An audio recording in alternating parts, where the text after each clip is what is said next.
Good morning, my dear brothers and sisters. The saints that we celebrate today, Philip and James, are apostles of the Lord.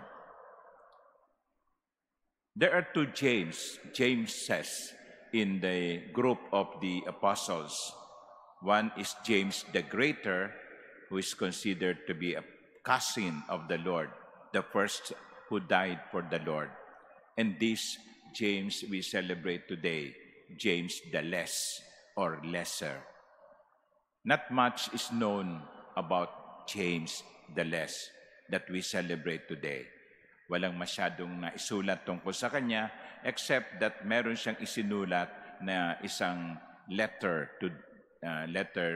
from James contained in the New Testament. But Philip, we know more or less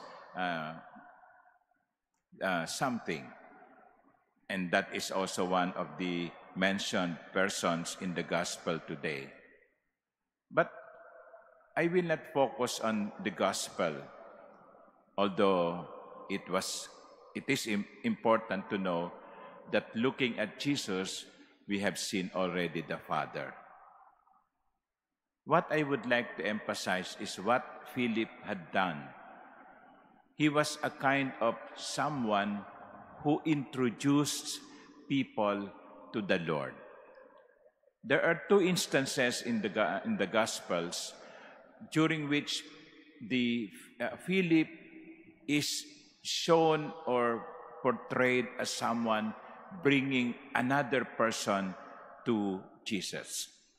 Ang una po ay yung mga Griego na nagsabing gusto naming makita si Jesus.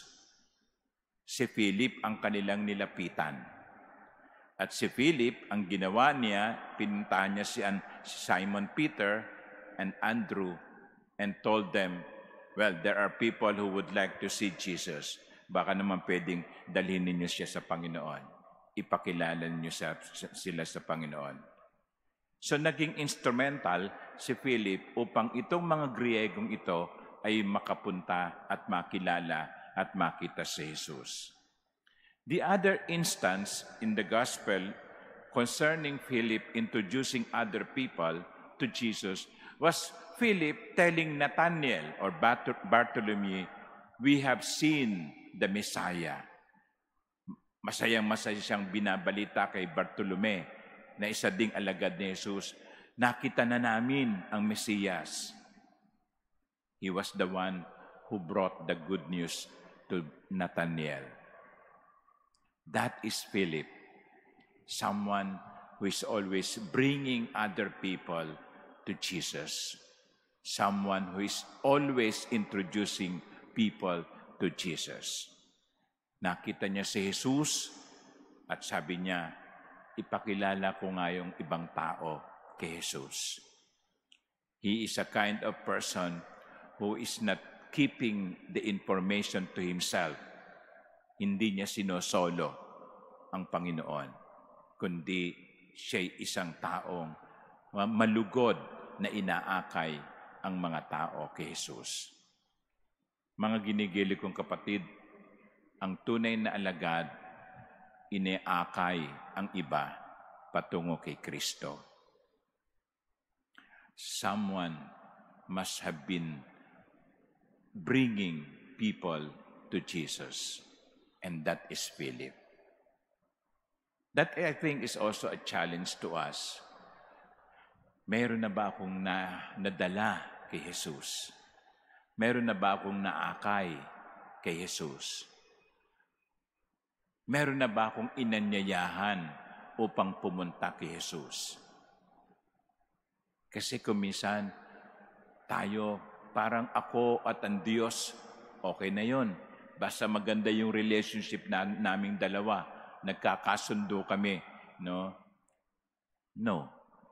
A true apostle is someone who brings somebody else to Jesus. Inaakay ang iba patungo kay Jesus.